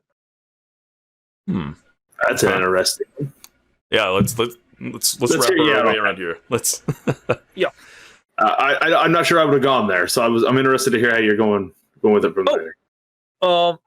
Like with Seven, very simple. John Doe is a cultist. He's a mage who believes in that the only way to achieve ascension is cleansing from himself from the representation of sins. And the cops in the movie are the humans hunting him. Okay. All right. He had a lot of entropy and a lot of mind. That's why he can never be really caught. And that's why everything fits. Yeah. All right. Yeah, because, I mean, there is always that component of World of Darkness games where it has to fit in the world, and there has to be the possibility that people don't know it's there. Right. And in that way, I see where you might want to think about Harry Potter, right? Because they try to hide their magic from the rest of the world. Yeah. But to me, it gets a little too fantastical for Mage. I mean, Mage can get a little bit it can get a little bit fantastical if you take the works of somebody like Alan Moore or Alejandro Jodorowsky. But fantasy, like if you want to go with Mage, it's very much fantastic realism. Things like Fight Club. Oh my god, yeah. Like spoilers. Tyler Durden being the avatar of the narrator fits a lot. It could, yeah. You could do Harry Potter if you only did like Order of Hermes. You could tell a Harry Potter game just as the Order of Hermes, probably. Harry Potter would work as Order of Hermes, Verbena. Yeah. A little bit of no, not Fandy. Voldemort is not a Fandy. We had this discussion a lot of times. Which is funny. When you talk about Nafandi, Voldemort was the first thing I thought, but you're right. It's not true, though. It's not real. Dude. Because the whole purpose of fucking Voldemort is power. Right. What an Nefandi wants. An Nefandi, number one, they're subtle. The Nefandi is not the guy who will go around saying, I have the power of Satan and blow things up. No. The Nefandi is the guy who called David Koresh 5 minutes before the cops arrived. The Nefandi is the guy who talked to Lee Harvey Oswald. The Nefandi is the guy who taught the police to put his neck in somebody's knee in somebody's neck. The Nefandi is the guy who loads reality and will make as much damage as possible from a distance. And that's what I love about Nefandi as a villain. They're not my favorite because they can get very edgelordy. But Nefandi are subtle. Nefandi, if you find one, it's because the guy's being clumsy. The best movie I can give you for Nefandi is Clive Barker's Lord of Illusions. Okay. Or if you watch, if you want to think outside the box, if you watch Mindhunter and you think all of the criminals being used by different Nefandis, that makes sense. Sorry to cut you off here, but we did get raided, so we got to acknowledge The that. Lollygaggers have raided in. We got a DM Chuck in here with us. I'm going to assume Jeff is there behind the Lollygaggers tag. So welcome to those people. We got Dan. Dan's there. Batista. A little bit of everybody. All the time. Hello. We are talking tonight about a couple things. We're talking about Mage the Ascension in the World of Darkness series. We're also talking earlier about gaming in Chile. And the difference of culture and like the gaming history that's there and all that kind of stuff. And it was really, really interesting. And then we have a question from Soulstorm that was redeemed here. So let's scroll back up to that. Into our last little thing we might do here tonight, because I don't know how long this is going to take. I want to make sure we got plenty of time for it. But Soulstorm wanted to know if the props for the tarot cards, if they were just props for the game or if they were, I'm trying to get back up to her question. Yes, thank you. It's a move in chat all of a sudden. Yeah. Yes, I know. This tarot deck, do you have to be into tarot to use the deck, or is it just a standalone pop culture deck? It has instructions. If you never have read tarot, it teaches you how to read it and how each card not only means something within the tarot, but also within the World of Darkness. So, for example, there is not only rules to read your cards, but also to use character creation. Okay. Or to create backstories or plots like that. Like, pretty cool. For example, okay, so it's I'm gonna draw 3 cards. Okay, so I have. Excuse me. I don't know if you can see my. We're gonna get down here to the Mage tarot card deck here. Things are getting real now. I have the Justice. The Justice represents balance, but in here is the Akashic Brotherhood. So a character who can be balanced, or a character who comes from the Akashic Brotherhood. I have the Two of Cups, which represents Nefandi. In this case, represents the ideology of being together or being involved. I have the Three of Wands, which represents already the ideal of ascension and realizing something within oneself. And I'm going to toss another major arcana to make it the Wheel of Fortune, which represents, funny enough, the Eutanatoi. And the Euthanatos, a natural enemy, is the Akashic Brotherhood. So my character was trying to reach ascension. A member of the Euthanatos killed his ideals of ascension, and now he's trying to reascend and find this guy who cut his wings off. Man, yeah, this stuff is always pretty exciting. Like, because I did play in a game where we used this as a tool to make characters once. It was pretty cool. Like, I don't know, there's something interesting about reading into cards and the meaning and just the randomness of it, creating story and just kind of loosening up your mind a bit. So, are we doing a reading here? Is that what we're going to do? Are we going to do readings here? You got them ready to go for us? Do you guys want me to read your cards? Yeah, I'm down. I want to see Let's this. rock it. See this thing play out. Okay, let me put some music in the background to help me focus. Do you know the rules? So is the music you wrote for doing your magic? Is that what you're saying? You have to... Usually I use music, to help me focus. Shit, this thing's lagging. Let Dustin go first here. Yeah, hit me up. Okay, here's are the rules. The rules. There's nothing set on stone. The cards will usually tell you what you need to know. Okay. Second, the destiny can change. Okay, the cards. Don't be afraid. If the card said, for example, the card of death, doesn't mean that you're gonna die. It means like a change in your life. So. Well, this ought to be good. So. Okay, I found it. I'm going to be playing some party set in here. No, that's Ed. Soulstorm wants to do a tarot stream. I do tarot streams. I do them all the time. Hell, I'm going to learn the D&D tarot if you guys ever want that tarot read. Cool. Okay. So let's do a cold reading. I won't be explaining too much the cards unless you guys want to get into the lore. So I'm That's gonna put the cam here. Come on, you evil bastard. There we go. What do you wish to know? What do I wish to know? Man, I guess I didn't know I had to come prepared with a question for a tarot card reading. Gotta work. I can make you a general reading. Like what are you dealing with right now? Well, me and my wife are splitting. So tell me how things are going to turn out, JoeKerr. The Knight of Dynamism. Money. It's okay if there's money getting involved. You're giving money to somebody. The Two of Coins and... Okay, I have some problems with some of the minor arcana, but I'll be trying to make it as fast as I can. Okay.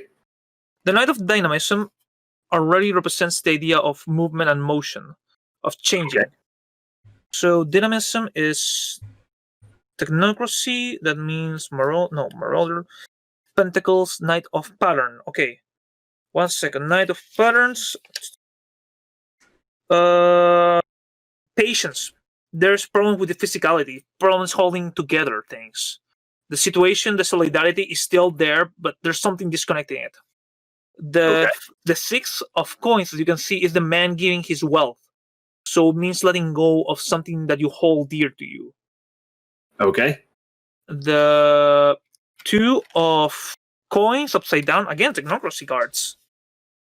2 of Patterns upside down. There's a fluctuation and a flux on the situation that you're going on. Like, both of you are splitting, but the cards are telling me you're splitting, but you don't really want to, so things are in flux. Yes, maybe, possibly, it could be, maybe, yeah. That sounds about accurate. Keep going.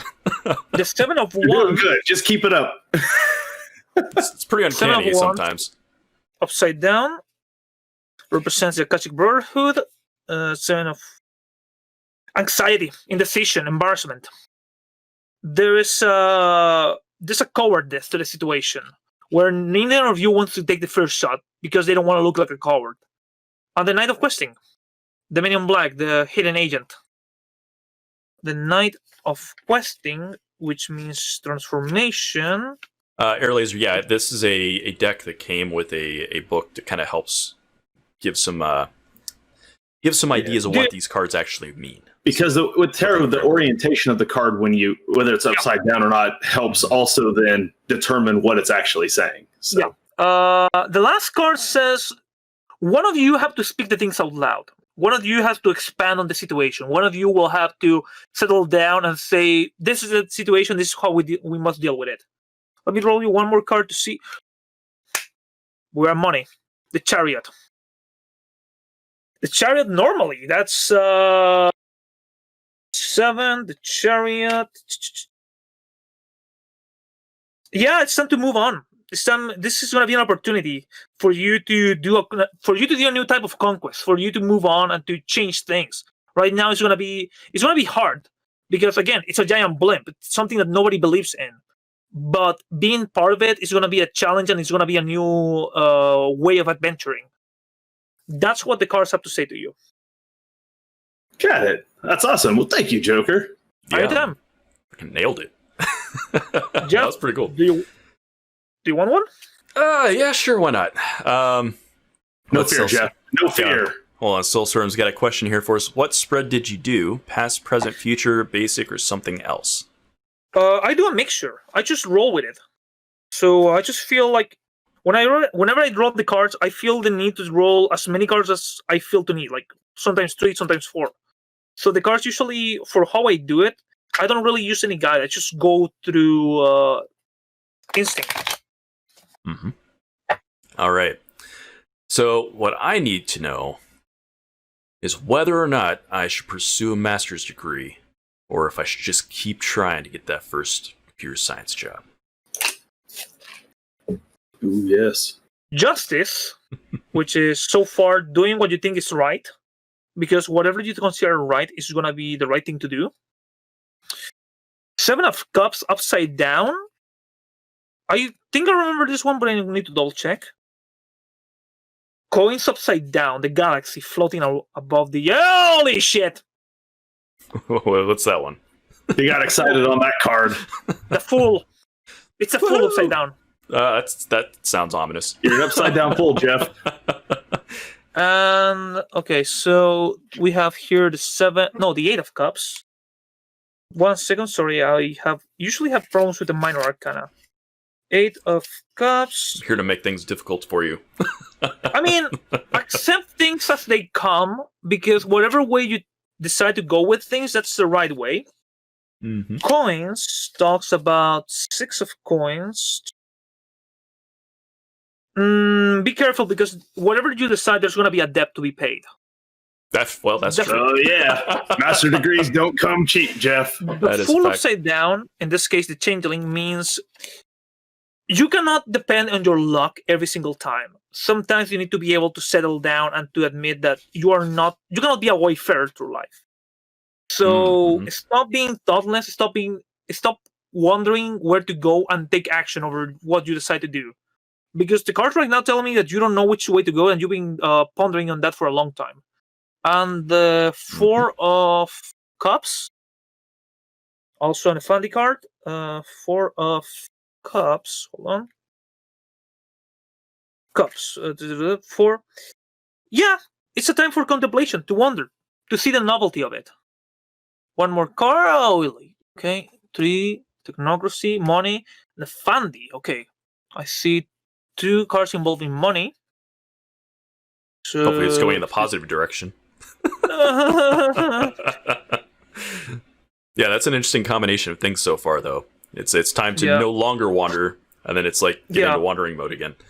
Because right now you're confused and you're obstructed by it. You even feel there's even a sensation of mediocrity about what you are deciding, because you don't know where to go. And the 10 of coins, it's going to be a risk. It's going to be a gamble. And a gamble that might not be the one that you are hoping for, whatever you decide, because there will be a loss of money or wealth. And the 3 of swords... I'm sorry. There's one thing we know is Jeff hates gambling. Yeah, that's true. But that does feel like life right about now. Okay, the last card means sorrow, but it also says that the biggest problem is that you're drawing this way because the past is demanding too much of your present. The idea of not knowing where to go is something that you always had, and has always given you problems, and no matter what you decide, you always feel a regret for not taking the other option, which is valid. Everybody does that. But you cannot leave the limited view or the jealousy of things that were control you in the decisions of the future, because you have to risk certain things. And that's what the cards have to say to you, my good friend. Well, that's pretty amazing. That's pretty uncanny. I told you, dude. I play Mage, I practice magic. What else do you expect? Well, there won't be any paradox after that reading. Nope.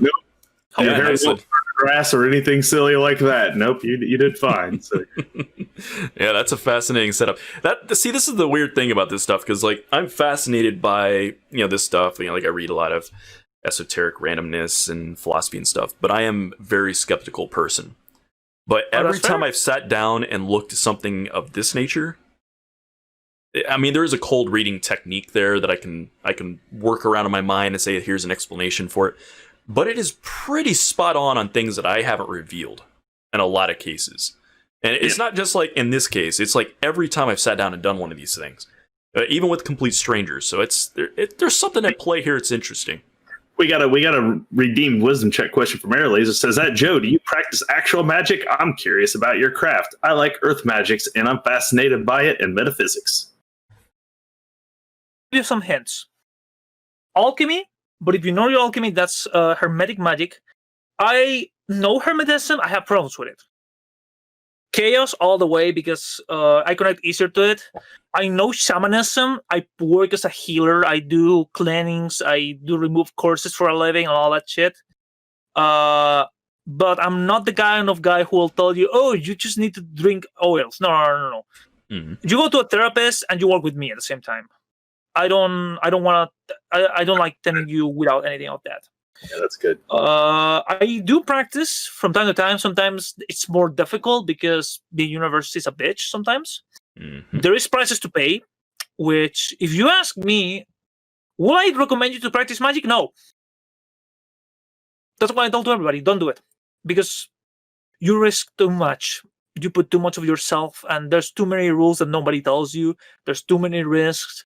There's too many side effects. And if you are not ready for that, don't do it. I did it because I'm stupid. And because it's kind of, it's on my family, kind of. So.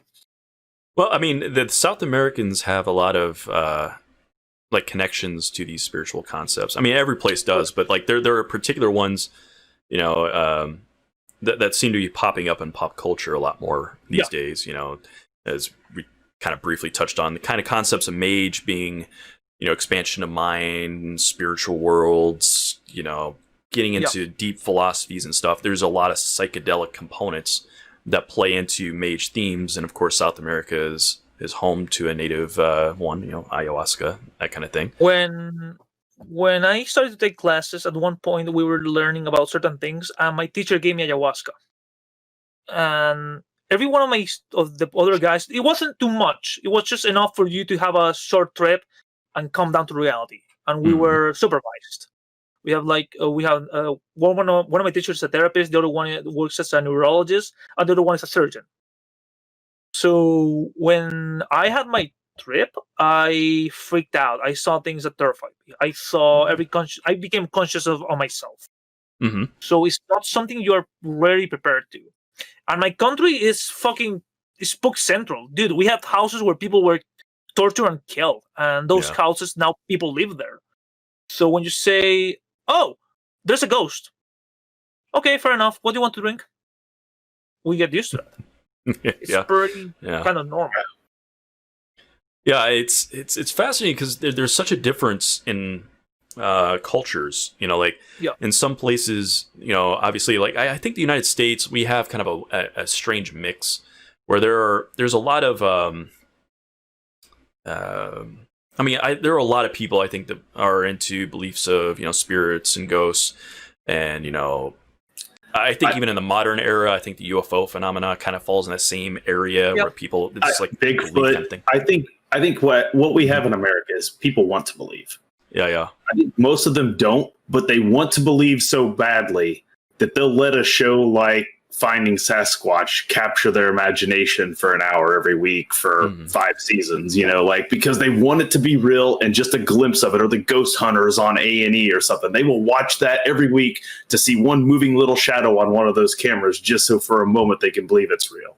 But I don't think most of them believe it's real. They just really, really want it to be. Yeah, I would count myself in that. I mean, I'm like I said before, I'm a very skeptical person.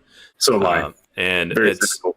I'm you know, I'm basically agnostic, probably atheist in that kind of sense.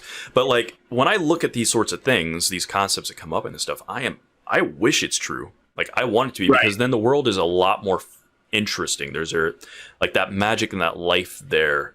So like I want to find evidence that confirms it, you know, like which I think is different compared to some people, you know. When I started to do my training per se, I already had weird experiences in the past, but I really try not to pay too much attention to them. I'm not saying I saw demons no, I did saw shadow people where I used to live. My dad and my grandfather did tell me that they used to live in a house where abortions were performed, so they were haunted by children, which is already terrifying. My grandfather was a man who was in the army back in that day. They wouldn't believe in that type of bullshit, but he came out believing in everything. So if you tell me that you're agnostic to it, I see no problem. I won't give you shit. I won't tell you, oh, how can you not believe in it? Dude, it's your perfect belief. That's your paradigm, and I respect that. Now, as for me, I live in a situation where I kind of ride the synchronicity wave, and there's not much I can do. Weird shit.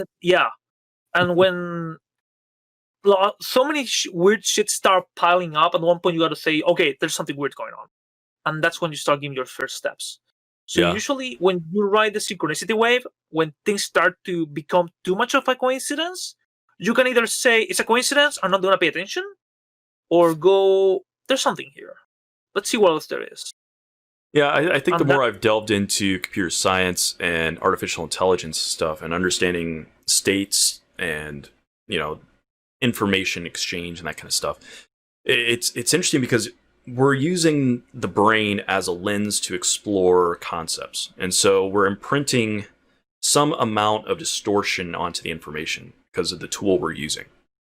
And so like sometimes I wonder if we're finding order in something because the device we're using to look at it is order. Right. It's like the people who see faces in toast. Yeah. Like you can always, your brain tries to find a face in anything it's looking at, whether it's the bark of a tree, or the pattern and anything else. It will try to make a face if it can. So like, I think there is a certain amount of truth to that. But I've also That's had cool. some pretty weird experiences in my life that I've looked at them like, what? I don't know really how to explain that. That's something very strange. And, we were talking before stream that I've had some experiences that are pretty eye-opening. So, like, there's room somewhere there for that.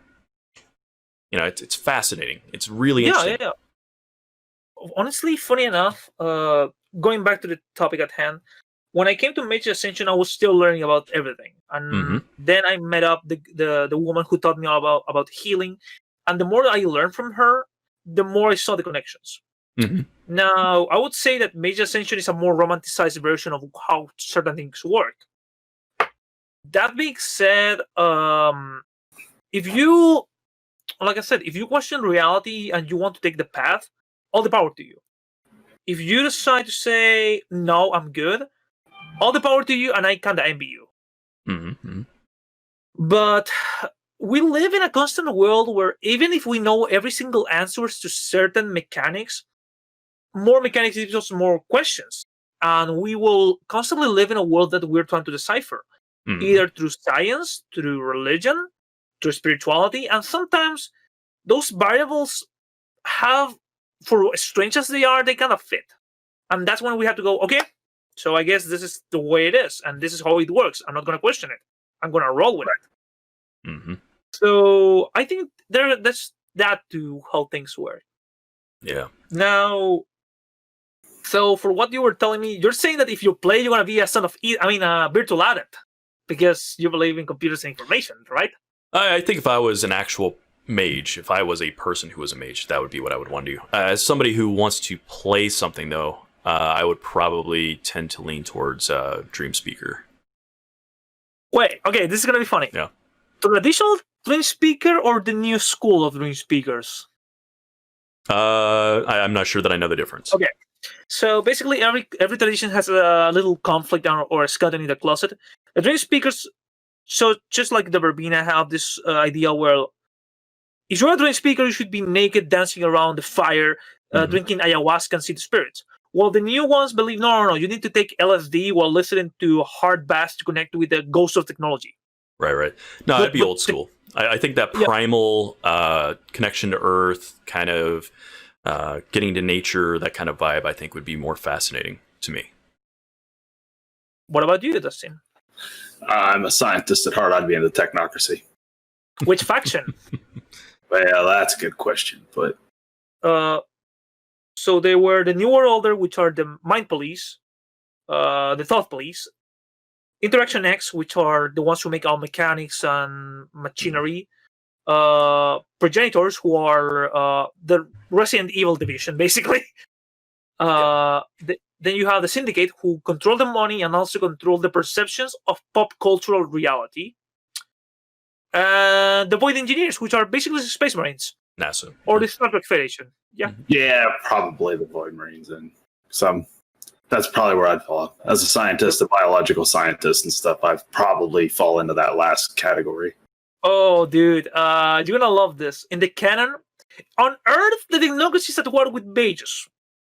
On space, there's something so horrifying that the technocracy is going like, mages, we need help. We're losing. Please help us pronto. Yeah. No, I don't think the other traditions really fit much with my mindset. I think that's one of the problems I always had with Mage is that I always found myself like when I played Vampire, I always felt like the Camarilla was mostly right. they were evil, they were mean, but they were mostly right. And when I played, werewolf, like I always felt like the tribes were kind of on the right side, even though they were monsters and they would do these horrible things. Like when I played mage, I was like, no, the technocracy's right. Like I couldn't fight against them. They were right. Like so I find myself drawn to them. Like I would be in them somewhere. Do you know the biggest fucked up that the technocracy has ever made? What? Okay, little history lesson. So when the technocracy was found, when the Union of the Technocratic Union became the technocracy during World War II, they did a couple of mistakes. Number one, they supported the Nazis because they helped humanity. And if humans believe in an ideology, they're going to support it. And then they discovered what the Nazis did and were like, erase now! The second thing that they did was one of their factions had a group called Special Projects. Nobody knew what Special Projects was, but money always came from it. When the Avatar Storm happened and the technocracy went a little bit insane, they discovered that there were a shit ton of Nefandi inside the technocracy. A lot of men in black who were closer to Agent Smith than their own ideal. And when they were cleaning house, they not only discovered that the Nefandi were pulling the Hail Hydra from within, but they discovered what Special Project was. It's a project that's been working ever since 1940 to give free technology, weapons, and equipment to Pentex. Oh, yeah. Yeah, that's a fun group. And when the technocracy discovered that, they were like, what? For those of you in the chat that don't know about Pentex, that's basically like the evil side of Captain Planet. They're Umbrella. They're Umbrella, basically. They're Umbrella. Yeah, Umbrella Corp. Yeah. We did talk briefly about Pentex a few weeks back with Jonesy when we talked about Werewolf. We did cover a little on Pentex then. So Yeah, but it's like, we're meant to protect humanity and you're turning them into fucking mutant zombies? How? Can't believe you got your entropy in our peanut butter. Yeah. No, and funny enough, when I watched the Captain America, the second one, the Winter Soldier, with one of my friends, when they said that Hydra has been the beautiful parasite inside of S.H.I.E.L.D., one of my friends was, oh my god, the Nefandi Hydra! Yes. Yeah. It makes sense, but yes. I mean, it would fit. Yeah. Yeah. Let's see. What do we got here? So actually, it's worse than that. SPD was also taking worm-tainted stuff and adding it to... Yeah. Those black spiral dances are no good. Yeah. We don't talk about them anymore. No. So yeah, basically, chat, if you want to dive into Mage or the World of Darkness, this is a very lore-intensive world. There is so much you can dig your teeth into. I mean, that's the really beautiful thing about the World of Darkness. It probably isn't accurate, but I've always felt like Mage is maybe not the first World of Darkness game you should pick up. No.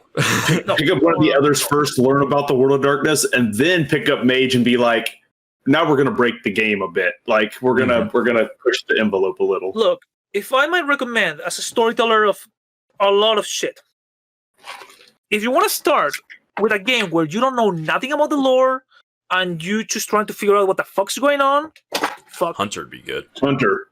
Yeah. That's right. Hunter the Reckoning. That is absolutely the best place to start. Okay, it's very simple. What the fuck is that?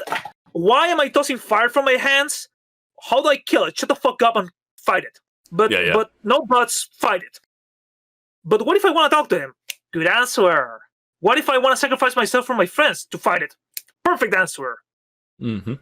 Yeah, I recommend. That's what we were talking about with some other folks here in the chat here. In fact, is that when you're getting into these like lore dense systems, maybe that first character should be a newbie. You know, somebody who doesn't know, is being introduced to the World of Darkness from the perspective of person on the street who has been living a mundane life. You know, and I think that if there's any advice I would ever give on World of Darkness, that's it right there. Yeah. Yes. The second advice I would give is, depending on your group, if you guys are willing to go somewhere with a roleplay that's more social, go with Vampire. Mm-hmm. If you guys want to murder everything that moves, go with Werewolf. if you guys want to play something about, I mean, this is very meta. If you want a LARP within a role-playing game, go with Changeling. Changeling, yeah. But if you want to start questioning and having more philosophical discussions, Mage Ascension all the way. Yeah, I think that's the biggest thing. Is like Mage will create conversation after game. Like I think that's the kind of game you sit down after the game session's done.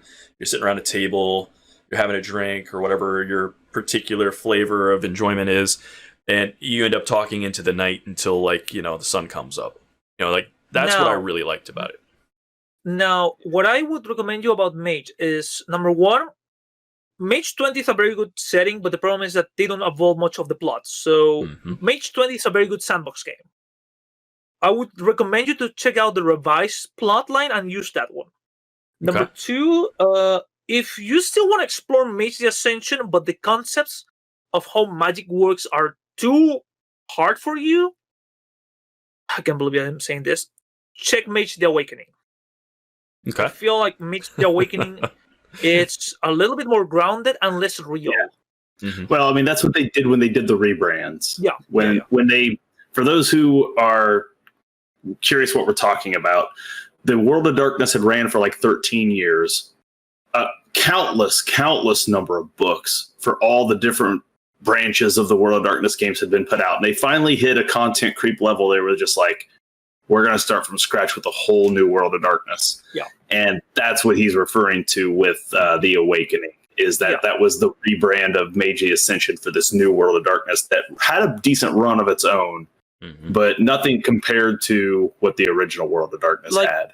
If I can compare it, and this is blasphemy, D&D 5.0 will be, or 5th edition, it will be the World of Darkness Classics, while Pathfinder is the new World of Darkness. I could see some of that. Yeah. I could see where you would say that. Yeah. To me, it was more like 4th Ed D&D. Like D&D had a good thing going, and then 4th Ed was so different that people couldn't fully grasp onto it, so they went back to playing the previous editions, and that's kind of, to me, that's more the analogy. It's not so much Pathfinder. It was more like you hit this wall where it was just so different than what you were used to that like some people liked it.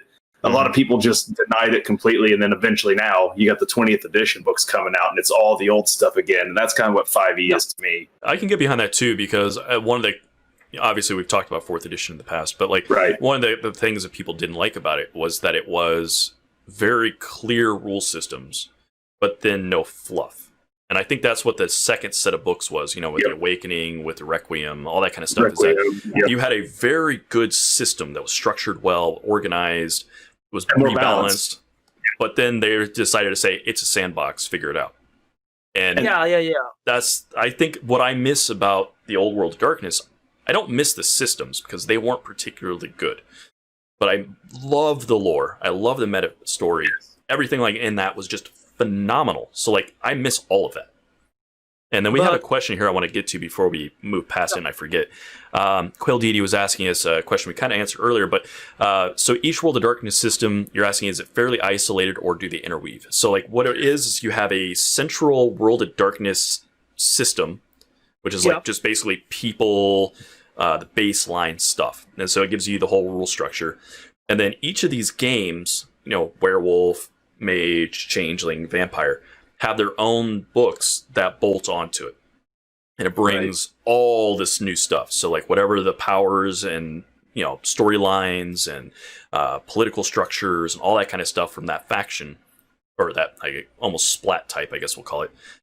Each of those has their own, could be used on its own, but the World of Darkness tended to think of them as all in the same world. Yeah, and they in general worked well as long as you stayed inside of the group you're working with, and each group that you're working with gave you some kind of guideline rules for how to use the other factions without needing the other books. I advise to just go by those because those rules worked very well within those systems. Take the lore and the fluff part, use the rule set you're using, because everything's fun and games until you get a werewolf actually using the werewolf gifts, and you're trying to figure out how that's going to interfere with your mage spheres and vice versa. And that's a nightmare to try to figure out. And unless you're somebody who has a lot of experience with both books, don't. Yeah. one Yeah. campaign I think that involves both. By campaigns I mean module, by the way. That's part of the canon. I think was under a red star that kind of works with that, but it's not very recommended. For Mage, I would recommend number one, have a storyteller that's very mind open. Second, the big beauty of Mage is that if you take the canon for Revise, politics aren't really a thing. Now, they take a lot of the Matrix where all the mages are underground or on the run or trying to hide themselves from the evil Agent Smith technocracy. So you can have that plot. Like, Mage is a game where I would recommend you, if you're a new player, start with a sleeper character, somebody who doesn't know what is reality. Somebody like Neo. And then slowly peel off the layers of what is that. The second thing, like I said, the other thing I would highly recommend is, especially Mage Ascension. Mage Ascension can get very dark. So, for example, if you play Cult of Ecstasy, talk to your GM to say, hey, are you okay with sex in the game? Right. Why is that? Because sex is a very powerful focus. Or if you're playing as Xenotatus, can I play as a serial killer? Well, technically, yes. Are you okay with that? Because they see themselves as the Dexter Morgan type of serial killer. Right. The Sons of Ether are, if you want to play it like Jigsaw from Saw, that's perfect. That's how they kind of run. They're mad scientists. Yeah. So the World of Darkness needs a lot of talking.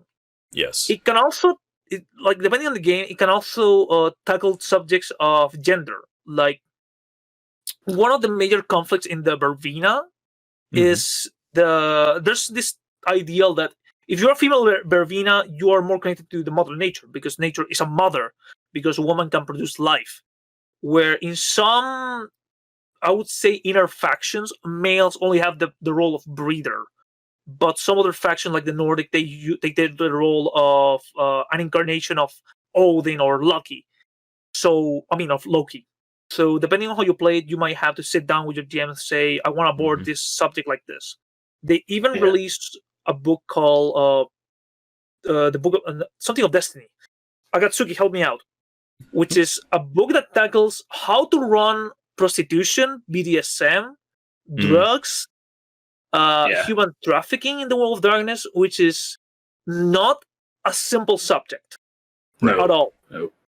Yeah, the World of Darkness, as we were talking before the stream, is it's definitely one you're not going to want to get into without some careful thought. You need a mature group, and not in the way that like edgelordy 19-year-olds think mature means. Cool, I talk about things that are gross and edgy. I mean, honestly, there are concepts and things that are described and put in the stories, and oftentimes from the perspective of people who are not good. They have their biases, they have their ugliness about them. That is central to some of the themes and concepts of the World of Darkness. And so, as a group, you really do need to figure out where those boundaries are, what is safe for your group in terms of, subject matters, the way things are addressed. Because, again, serial killing, okay, we play video games, you serial kill everything in your face.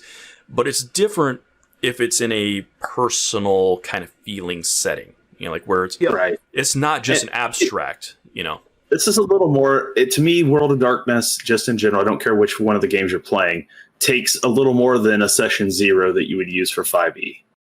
I think that if you're somebody that has a fair number of lines and veils and triggers, like the World of Darkness is a tough system to get into because those things are going to be part of the game probably somewhere.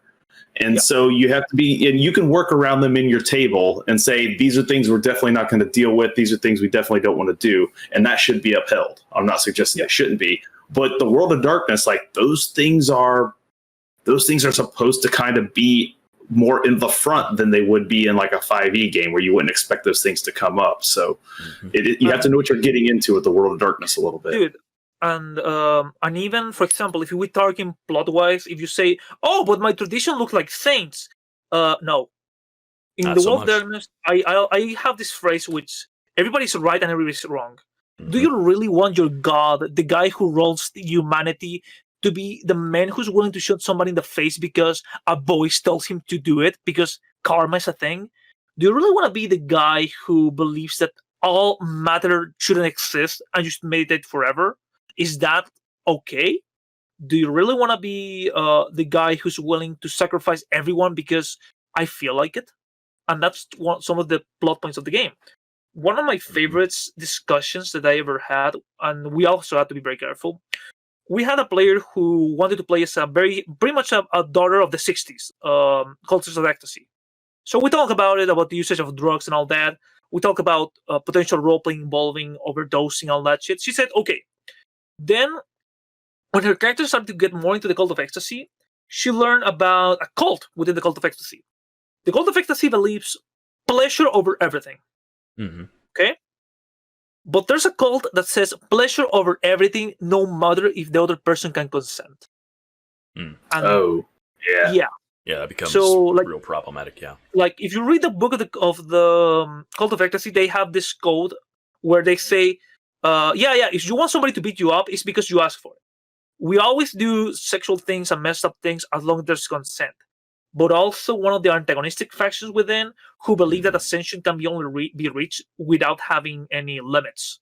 Yeah. So Right. I don't And know. that- And this is just a common thread throughout the World of Darkness. And I don't care if you're playing vampire, I don't care if it's werewolf. They have all these factions that set things up to be what you would think of as the acceptable form. And then every one of them always has this small sliver fraction inside of it that always does the unacceptable form. Yeah. and you always have to then try to carve them out and realize that, like, if you delve into those things, you're going to hit territories that are going to be very uncomfortable for a lot of people. But yet the World of Darkness was always, if you want to call them bold enough, to always write them in and say, nope, these things are out there. If you want to delve into it, there it is. It exists in this world. The other thing I recommend, if you want to DM the World of Darkness, I need to paraphrase another book, if that's okay with you guys. Real quick, because we're almost out of time here. We're almost out of time. Go the Raid way, because in Raid, there's a book dedicated to the Holocaust. They said Nazis were humans. Sometimes the worst monsters are not the vampires, are not the werewolves, are fucking humans. Remember that to the end of the day. So be respectful about that type of stuff. Yeah, and I think that's something you will find. I mean, some of the old books definitely kind of played around with that, like, oh, well, actually, these guys were werewolves that were Nazis. No. You're like, okay, maybe there are a couple. But yeah, I think that the reflection on humanity is an important concept in the World of Darkness. You know, and this horror has to touch home in a way that is familiar. And I think that is something that happens in the World of Darkness. So, as we've been saying, World of Darkness, don't play it like superheroes. There's a lot of territory in it that could be really rewarding if it's done right. And if you have a gaming group that's willing to try and explore these themes and concepts and get into some of the nuances of this stuff in a respectful and decent way, it's a very rewarding game. Go ahead. If I can recommend, if you want to explore the World of Darkness before playing it, read John Constantine's Hellblazer, the original run by Mike Carey and Garth Ennis.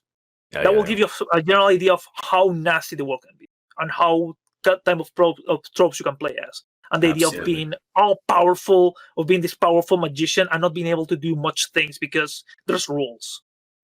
Right. So that brings us to the end of the show here. So let's talk about where we may find you online and where people can get some more information from you. Well, I have a grinder. Oh, sorry. You mean like talking? Just kidding. I have a Twitter, which is I always forget it. At JoeKerr 019, I think it is. Yeah, I'm gonna pass you the link. And that's JoeKerr. I'm gonna post it in the thingy here in the chat. There we go. God damn it. Okay. I sometimes stream whenever my computer is not being a piece of shit. And what kind of stuff do you stream? Mostly video games. I do the raw ratings whenever I feel like it. And because I'm a masochist, I'm running about 5 or 6 games at the same time. Different games, because again, I'm a masochist. I have the. Okay, I'm reading Mage. hey, how about playing Star Trek? I don't know, shiny. God damn it! So lots of cool content over there is what you're saying. Lots of gaming, and as this conversation's kind of gone on, it's very clear you have a plethora of ideas, books. Gaming culture is amazing down there, and it's been really enlightening. It's been really cool to see what's going on in another place. And certainly a lot of passion for the World of Darkness. Absolutely. Like I said, I joined there because Santiago's pretty much a very good reflection of what the hell's the World of Darkness. So Yes, indeed. between that and the fantasy of D&D, I like reality gritty. Yeah. So Yes. Very cool stuff. So Dustin, you want to tell us what we're up to throughout the week here? That's a good question. I wish I knew. So I'm going to try this. I'm going to try to get it right. Tonight is the Wisdom Check, 10 p.m. You'll find us here again next week. Tomorrow, Tuesday, Cameron, I believe it's Bardic Knowledge tomorrow. I think Barbell Knowledge, his fitness show, started last week. I think they're alternating. So last week was Barbell Knowledge. This week is Bardic Knowledge. So if you want to see him making TTRPG themed music for our streams and for sometimes our fans, tune in tomorrow at 8 p.m. Central Time. He'll be doing Bardic Knowledge. And I haven't heard what project he's working on, but it'll be music related. I promise you. Wednesday night, we are still not ready to take on Pathfinder 2nd Edition yet. For the last couple of weeks, I have been doing some GM prep for Zweihander. So I'm not positive if that's going to happen Wednesday night or not. I might. Still unsure. Stay tuned. We'll see if that's going to happen or not. We can flux. Thursday would be video game night. And there had been some Grounded getting played. And we will see if that continues this Thursday or not. I think everybody's mostly back. I know Levi has to kind of bow out. Mm-hmm. So due to his being a teacher and school being back in session, he's a little more limited now than he was for the last 8 months. We might go back to 7 Days to Die. Who knows? So we may go back 7 Days to Die Thursday night. It's a video game night. We always pick some video game to play together. So maybe 7 Days to Die. Maybe we end up back on again. Friday is a night off here. We don't stream on Fridays. I'll be over on Air Laser's channel, though, playing Monster of the Week this week. So go check that out. It's nice. Fun. That's right. Support Air Laser. She's one of our mods. She's in there putting up the links right now to everything else. Mm-hmm. Saturday would be Everstorm. Oh yeah, 5th edition homebrew Dungeons and Dragons. Are we gonna get an introduction to your new character, Jeff? I don't think so. We're still cooking it up. Coming up as a better way of putting it in. So Yeah. It'll be another Jeffless, Skeezerless game. Mm-hmm. As we're still in the wake of the death of his character Skeezer and his new character not quite ready to be introduced yet. Yep. So that'll be Everstorm, 10 p.m. on this coming Saturday. So tune in here at TT2KB, and that'll take us through the end of this week. Awesome. Well, thank you all. We're going to find a raid target here. As you can see, there's tons of links in here while we get that one sorted out. Some of the things you're going to find in there are our YouTube channel, where you can find a lot of our past content. I'm currently actually uploading the Zweihander content that we normally play on every other Sunday that Dustin's running. So I've got the character creation process up, and I'll be pumping out the first 3 episodes over the next couple of days. We also have a lot of our Everstorm videos on there. We have pretty much every episode of the Wisdom Check up till this week, so you can catch up on there. Airlaser posted that we also have that in Spotify, iHeartRadio, iTunes, anywhere where you find podcasts. If you look for the Wisdom Check, you'll find us on there. And also, make sure you're looking for art. If you have artists that you know and support, please continue that. We request that you check out David Lee Pancake's stuff. He's got a Patreon, a Twitch, and YouTube. He does awesome sculptures of dragons and fantasy things, and he's been working on our characters, so thank you very much. All right, and because he was our guest when we talked about Vampire the Masquerade a few months back, we're going to go talk to Malice over at the Malice Conspiracy, who's playing some Fortnite. So hang along for the raid. Here we go, everyone. We'll see you next week. Goodbye. Thanks again, JoeKerr. Finish up here. Oh, I was going to do the wisdom check. 19! Not too bad. Let's leave on that one. Thank you for joining us. Thank you, guys. Anytime. That was fun. That was good times. Yeah.